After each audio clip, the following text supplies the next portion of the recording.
সকালে আসছিলাম একটু ফ্রেন্ডের বাসায়, আর এখন চলে যাচ্ছি। লিফটে নামতে নামতে একটু আমার বেসুরেলা কণ্ঠে একটু গান গাইতেছিলাম, কিন্তু অর্ধেক রাস্তা আসতেই দেখি সেই পরিমাণ বৃষ্টি শুরু হয়ে গেছে।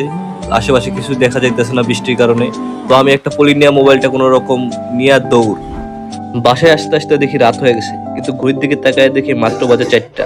যেহেতু মেঘে পুরো অন্ধকার হয়ে আসছে, তাই ভাবলাম যে কোনো সময় কারেন্টটা চলে যেতে পারে। তাই তাড়াতাড়ি এসে আমার চার্জারটা খুঁজে আগে মোবাইলটা চার্জে দিলাম।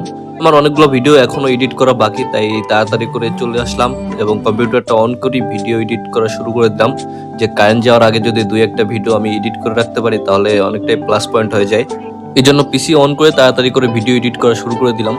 আর এরই মধ্যে আম্মু নুডলস রান্না করলো, আর ছোট ভাই এসে তার দিয়ে গেল। এমনিতেই সময় নেই, তার উপর আবার নুডলস দিয়ে গেল। এখন আমি স্ক্রিনের দিকে তাকাই একবার, নুডলসের দিকে তাকাই একবার, যে চিন্তা করতেছিলাম যে কোনটা আগে করবো। না, চিন্তা ভাবনা করে দেখলাম খাওয়ার উপরে কিছু নাই। যাক, কারেন্ট গেলে আবার